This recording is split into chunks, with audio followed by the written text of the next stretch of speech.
Okay, so I want to welcome Tapiwa Guzha to the show today. Welcome. Hey man, thank you so much. Yeah, I'm so glad to have you. Him and I have tried to connect so many times, and I was having issues, or you were having issues, and now we got to finally meet up. Someone actually sent me a link to your Instagram page because you posted something about this specific fruit, and it was very profound, and it was at the perfect time for me to read it. And I want you to first read that, and then from there, you and I will have a discussion and talk about a few things.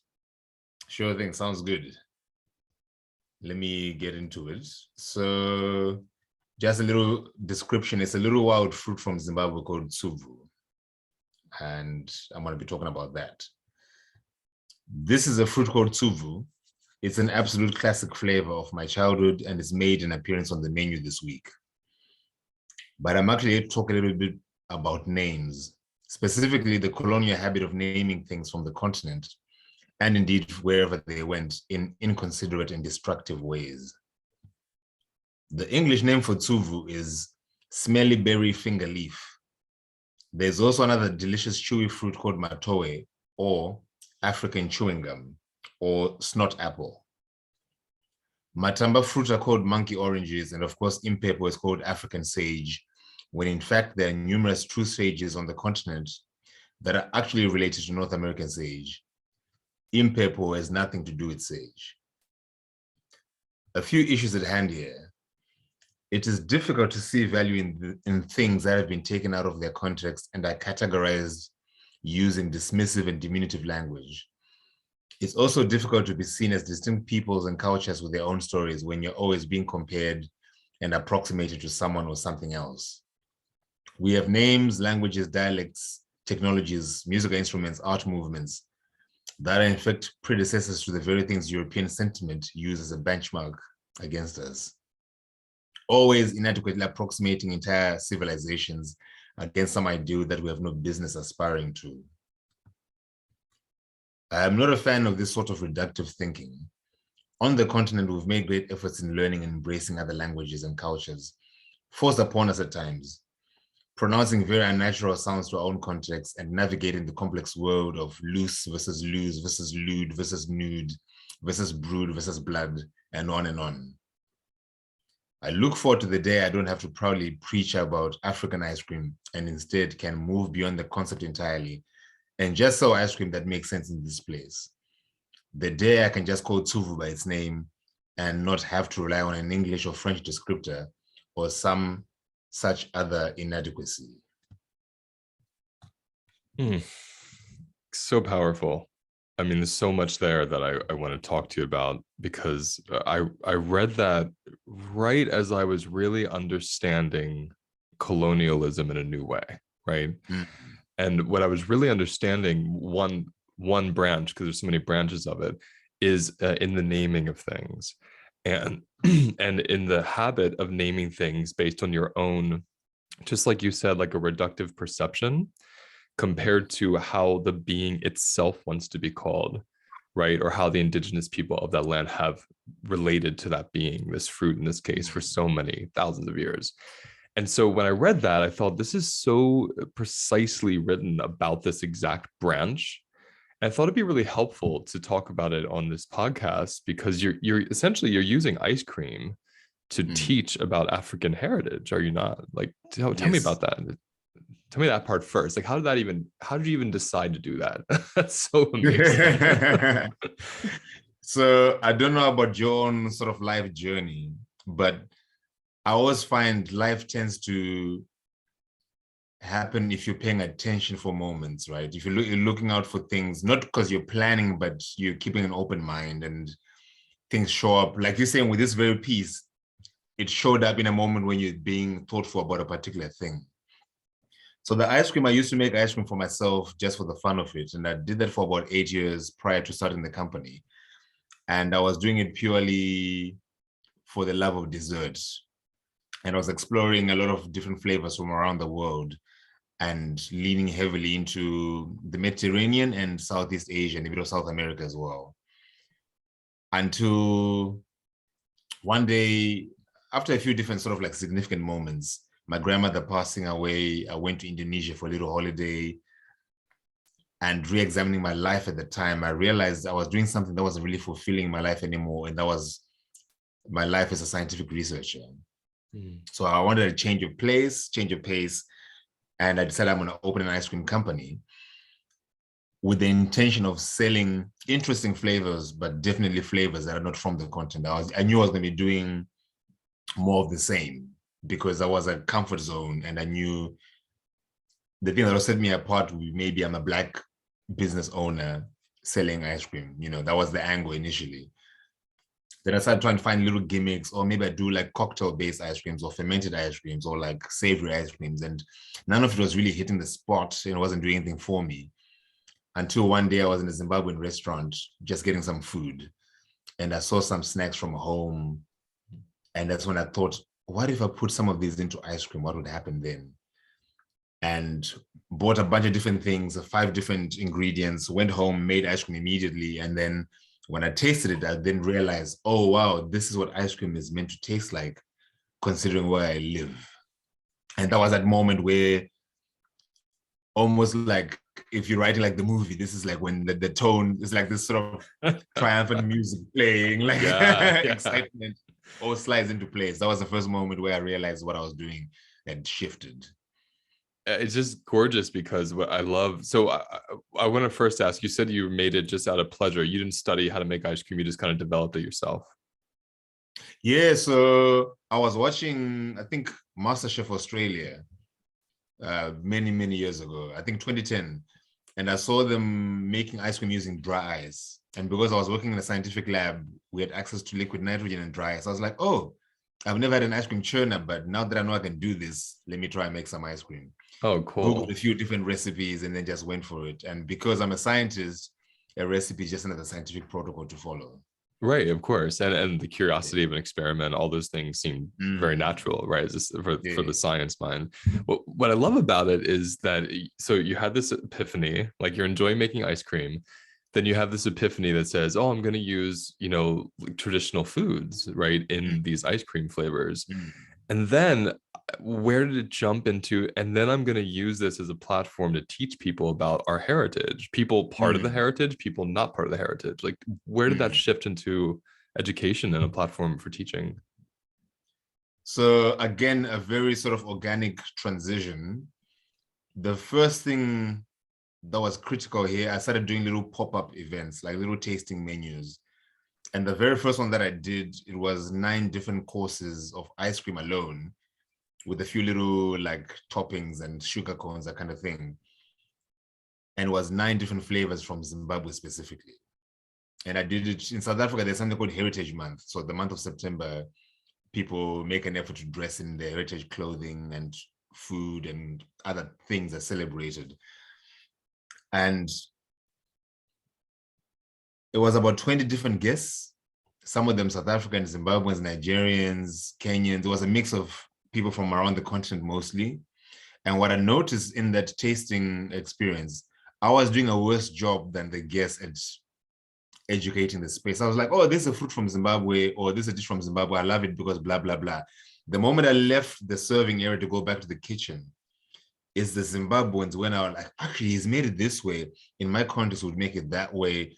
Then the Nigerians like, actually, I recognize this dish, but in a different way. So even in Nigeria, we're having something similar. And suddenly you realize, as different as all these treatments were, there was a commonality across different cultures, even across different regions of the continent. And I started realizing the conversation was more powerful than me just sitting and droning and talking about a thing. If I get other people to actively teach each other, there's no way I'm going to learn no more than that whole room of different cultures, So then I started pushing more and more of these tasting menus and started playing a lot more with different creations beyond the ice cream, and also making themes and trying to find less commonly used ingredients and herbs and spices and philosophies even to incorporate into these dishes to help people recognize the extended universe of possibilities versus, every culture has got their greatest hits that are sort of like safe and comfort, and people always revert to them. But I was like, but actually there's a lot more you walk past every day that you're ignoring, you're not noticing, that historically would have been using, you'd have been aware of. I love that. What I love about it is just the idea of using something so pleasure based, which is ice cream, and so delightful and so innocent and like easy to understand, and to blend new flavors and indigenous flavors, and like you said, the fringe foods and herbs, right? Things that aren't popular and celebrated already. And I wonder, like, how is it experienced? Like, are people like, whoa, this is a weird taste, or oh, this is amazing? How do they experience these incredible foods that are not often celebrated? So one of the most amazing parts of what I'm doing is, or a consequence of what I'm doing rather. So when I make flavors, I don't do recipe development. I think about it for a little bit, maybe like a week. I'm ruminating on an idea for a dish. I make it in the moment. Whatever comes out, comes out. I put it on the menu. The beautiful thing is human beings have such a range of palate preferences. Someone is going to like that flavor. That's been the biggest lesson. No matter how outrageous I go with it, no matter how, maybe even I don't like that flavor, I know someone is going to show up and they're going to enjoy that flavor. So the reception with each flavor is varied. And as I get more and more sort of regular customers, I can already recommend, oh, it's Louise today. Louise is probably going to mess with this end of the fridge. Let me just recommend these ones for Louise because I know their personality and their preferences. So you get a lot of like return customers who've come to appreciate the dynamic nature of the space and the non-recurrent theme. I never repeat flavors ever. So there's always something new to try. Then you get the sort of like the hipster sentiment, like I know this cool spot in observatory, let's go, to be that one person in the group who's got culture or whatever, the person chasing a fad. Then you get the more hesitant but curious kind of person, skeptical but still willing to engage. Then you also get the really staunch, like non-believer, like they show up thinking they're going to get some ice cream, they see the menu, they're like, oh, actually I'm okay, thank you, and then they leave. So it's a whole range, it's a spectrum. There's no getting around that because it's new territory. It's going to be conceptually challenging for people. And part of the reason why I chose ice cream is it allows you to, for a moment, maybe even ignore the fact that it's something unfamiliar because you're looking at, it's just the ice cream. There's not as much stigma as you get with the original ingredient itself. That's what I love about it, because it's so interesting. When I read your articles that you post, it's interesting to read. Again, there's these heavy realities of colonialism and even racism that are coming through like as you're trying to reclaim the original names and relationships to these foods, like in this article you read just now. That's something that's very heavy, and it's dealing with trauma, and it's dealing with colonization and so many current situations that are still results of this. Yet you're able to do it with like the innocence and safety of an ice cream cone. I mean, it's so interesting to me that these two huge extremes of like an ice cream cone, which is really easy, and then essentially the results of colonialism, which is really intense, they get to be together. And the kind of therapy I do is called somatic therapy, and it's similar to what you're doing. It's I'm working with people to feel safe enough in their body to then physically go in and feel these remnants of whatever traumas they've experienced. So there's like this resourcing of, let's find pleasure, let's find goodness, let's find warmth, and then use that to go deeper into something that'd be really hard to tolerate. And that's how I see these ice creams. I mean, very similar.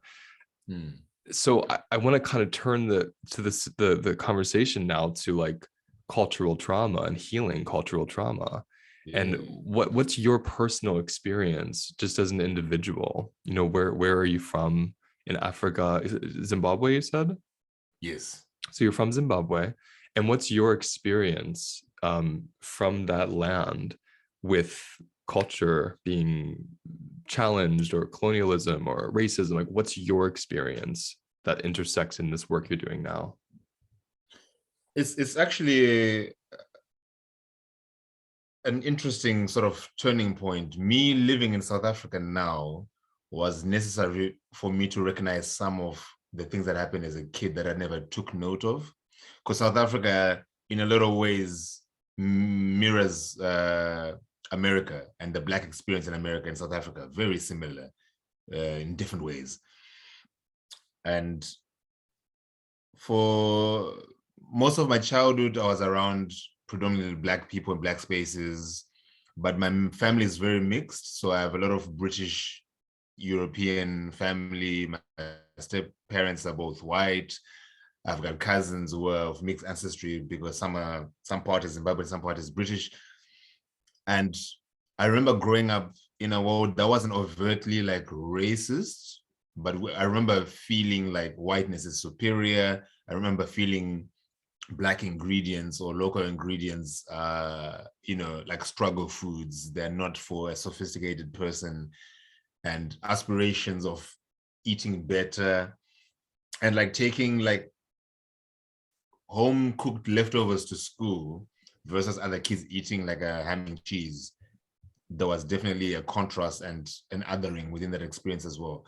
So my home space was very proud to be Black, and we ate things that we grew. We're very in touch with what food means. Like when you come back from school, from boarding school, you'd catch a chicken and then someone or yourself would kill that chicken to celebrate you coming back. You did well at school. So you are aware that when I'm eating this meat, this is what it means to eat meat.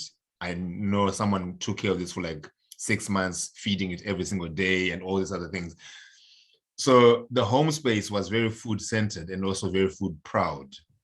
But the greater community and the greater sort of ethos within the country was very shameful and like dismissive of our cuisines, and was also something that's restricted to, we eat this out of necessity versus out of pleasure. Yet my home experience was very pleasurable around food, like wild fruits, and my grandmother had an orchard space. So coming to South Africa, I came to study, and I studied at the University of Cape Town, which is a very more like a British space in terms of a colonial echo. And then during that time, I was just mostly focused on studying assignments, exams, studying assignments, exams.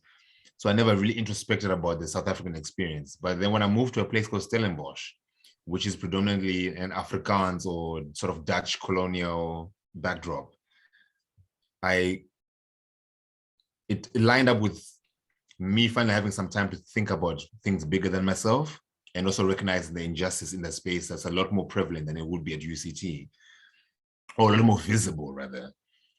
And that's when I realized actually something's not right here. And when I started going back, I'm now seeing actually it's nothing unique to South Africa. In the other different African countries I've been in, that thing has always been there. South Africans are a lot more in your face and confrontational about it, and it made me more aware. Yeah. You said so many important things. You said colonial echo, which I love, because when it comes to trauma, the physical remnants in the body, I always refer to as an echo. Like there's a reverberation of an event that even passes down through the lineage of generations, right, into the bodies of people. And so when you're talking about this colonial echo, and then you also said the word wasn't as visible, right? Like it became more visible to you, and then you noticed, oh, that was always there. It was just really covert. And I think that's super important for people to hear how covert the echoes of colonization and cultural trauma really are, where it's internalized, within the culture itself, to say, oh, this is peasant food, right? Or this is lower, we want to eat better, which means more processed and more British, whatever we want to call it, right? But I find that so interesting how we start internalizing shame about our own indigenous cultures. So as that became more visible for you, as the echo became more visible, and then you went home and then you noticed, oh, it's here, it's just more covert.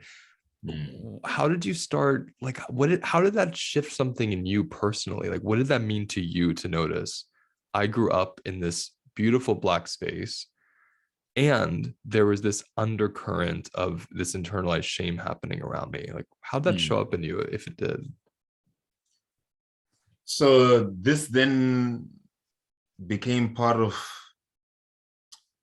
figuring out purpose, life purpose, right? So I believe we're all here to do multiple things. I don't really think someone should be doing one thing day in, day out for the rest of their life. And I've always been interested in being mediocre at a bunch of different things. So art, movement, a little bit of sex education, food, science. I've never been really committed to one particular thing. I'm a very creative and expressive person.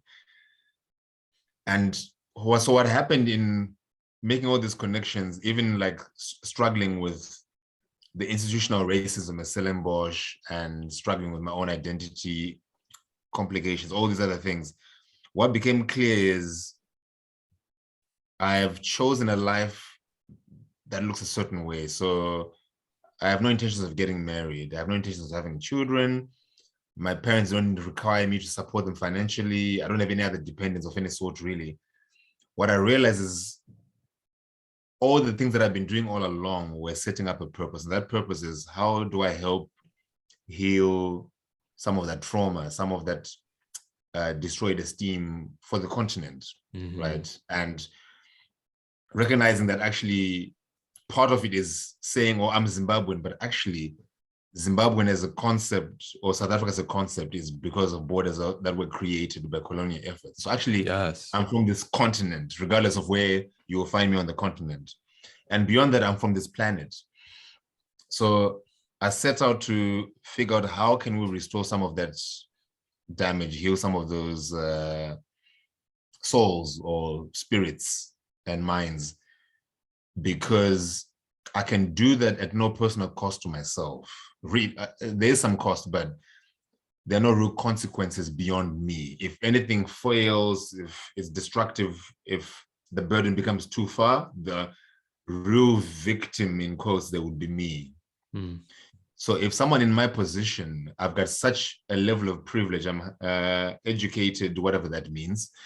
I'm a man, I sound the way I sound, I look the way that I look. And there's a lot of power that I have and responsibility that I have with that power to do some fighting for a cause that, someone else who's supporting 3 other siblings, both their parents are dead, they have a lot more pressure to conform and play the game that we all are forced to play than I do, So that's when I realized actually what I'm interested in all these little different creative outlets has always been, and I didn't know it at the time, but it's always been about helping other Black people see value in who they are and what they're doing. Oh, I love it. I love just the awareness that there's a certain privilege you get to have without having those dependencies and without having those requirements to conform. And essentially what I hear is there's like a freedom in that, part of that is freedom and space to be able to take up because you're only responsible for you. And so you get to use that in this lifetime to really help people reconnect to what's beautiful about them. And I think that's so powerful. Again, I relate to the work, different reasons we do what we're doing, but the same venue or the same medium of, just to notice. I'm always so interested in how people internalize things. It's an alchemy, really, of seeing a concept, internalizing it, and then something in you believes that concept. And a lot of the work that I do around colonialism is for people to understand what parts of them are colonizing themselves, right? And I think it's so powerful when someone can see, obviously there's a systematic issue, that's not a question. I'm not political, I'm not good at that, so I don't work with that, but I'm really good individually. So I like to show people, okay, as we work with the system and we try to change laws and we try to, uplift and inspire people and educate, what's happening with you? Like, what's your own relationship to that internal colonizer, to that internal spirit or being that has been created that works against you? And I think what really moved me about your post was just the simplicity and the depth of a name. Like, even when you said, I forget how I'm gonna say it. I'm gonna look so I can say it properly. Mhm. Because you said uh right here about the friend. Let me see it right here. Because I loved the way you said it. Pronouncing very unnatural sounds to our own contexts. You know, Mm, it's what's powerful about that with me is I just think of vibrations, and I think mhm, of when I think of indigenous culture or culture in general, I think these vibrations came from a relationship to the land where these mhm, people originated or grew, right, or were nourished mhm, from. And there's something so sacred in a vibration, you know, like when you talk and you feel, or when there's music and you hear it, you feel it moves something in you. And I always get curious about people whose other second or third language is English, and what it mhm, must feel like when a mouth is used to forming specific kind of words and syllables and sounds, has to kind of like manipulate itself to say, let's say in this case, like an English word. mm. And I just get curious about like how you as a human being, if this is making any sense what I'm saying, if Yeah, okay, how you experience that around in your own body, right, from learning different languages. How many languages do you speak? two. Two. Okay, so you Yeah. speak two languages, and you Mm. speak, is English your second or first? It's interesting because it's like truly bilingual with a lean towards the English because the instruction language in the country is English. Oh wow, wow, Yeah. because you speak So so you well. learn Shona in English from the get-go as a kid, Hmm. but once you're in the formal academic institution or the machine of it all, Hmm. English is what you're going to be really, really developing because Hmm. everything else but Shona is taught in English. And that other language is called Shona. Or the one that I speak, yes, yeah. Shauna. And so it's like, you know, your English is beautiful. And it's like when you're speaking that, however, I'm just so Mm. curious when your body also has Shauna in it, like running through your bloodline. Like, what's that like Mm. to even form the words? It's just so curious to me. Yeah, so the thing that I'm aware of, right? Actually, a few different things, but I'll just say one or two. Because of that transition that you have to make into school life, even the fact that my first name is Delroy and my middle name is Tapiwa. At Mm, home, I'm called Tapiwa. First day of school, they asked me, "What's your first name?" And by that, they meant, "What's your English name?" mm, I'm like, "Oh, my name is Delroy."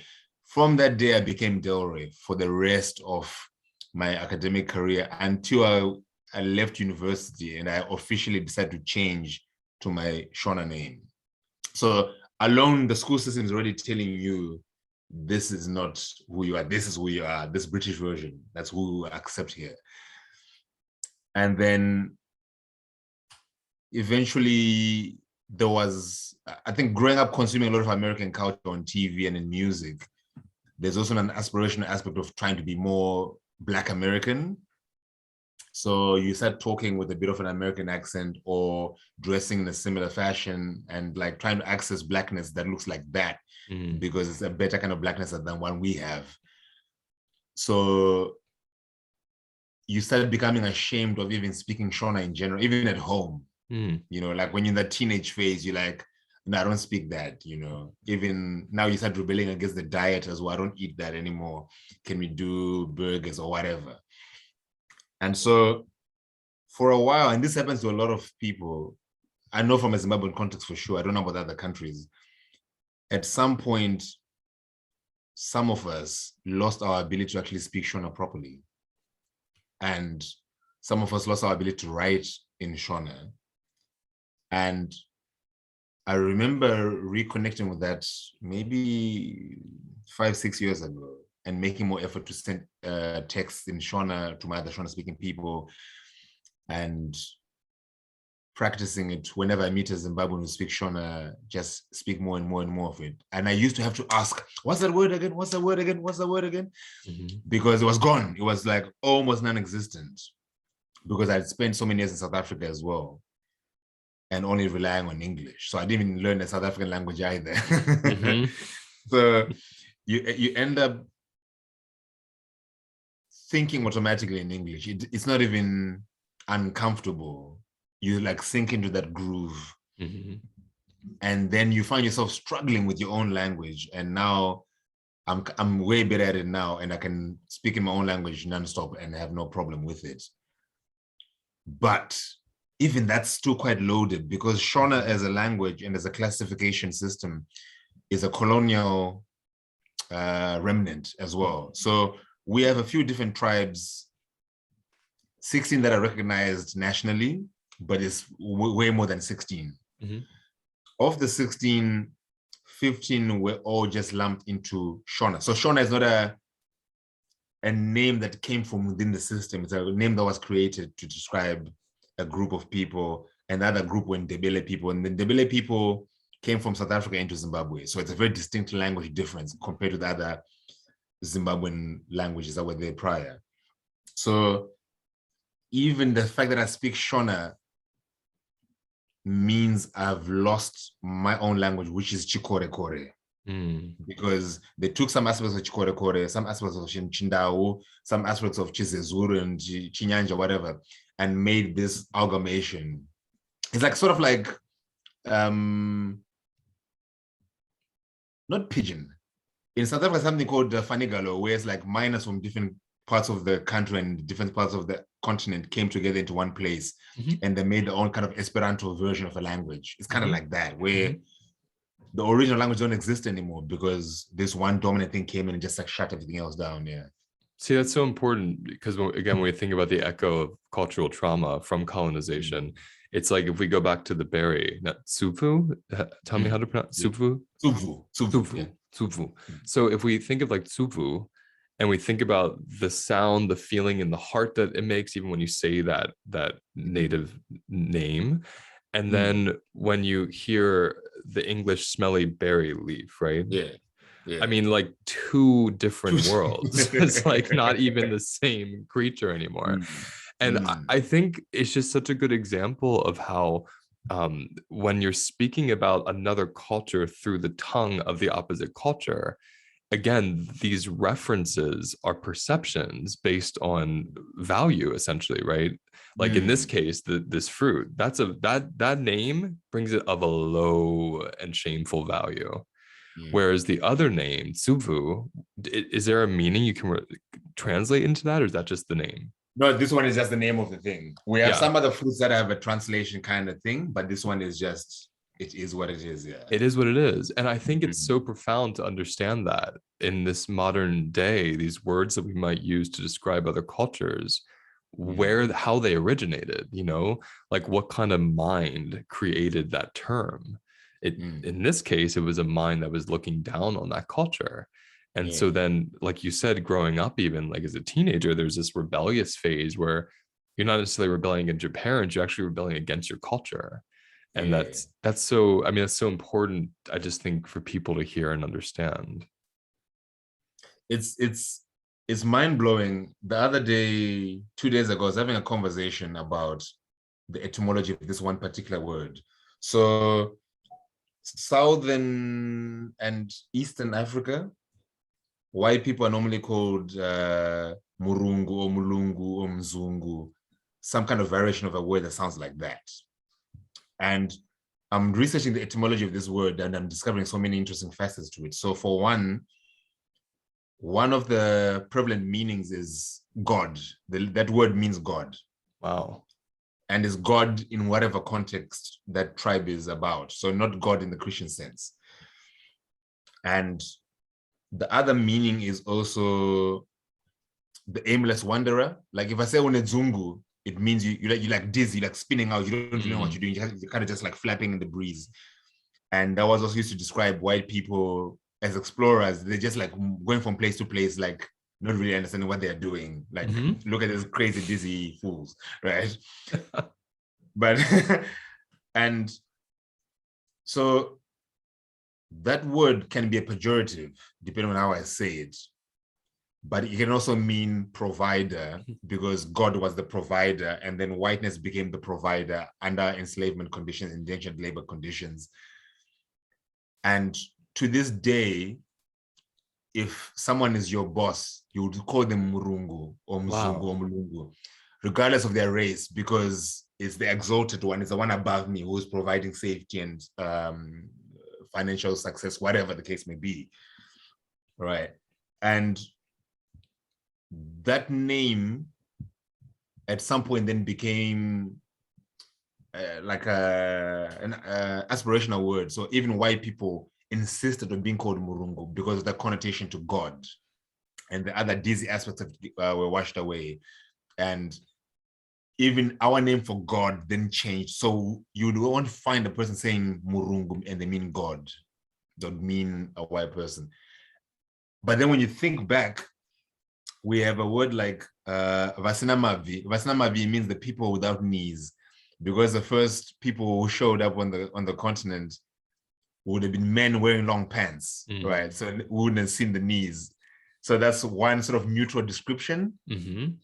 Vachena means just like white, but also Kuchena means to be clean. And then Munumutema means a black person, or Munakashiba means a black person as well. And Kushiba also means to be dirty.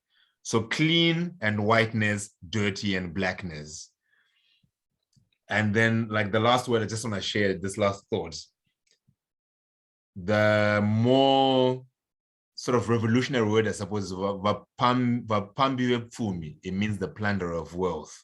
That's the other word for whiteness in that sort of contextual backdrop. Yeah. So it's just like fascinating what a single word can mean and what it can do, what it can change.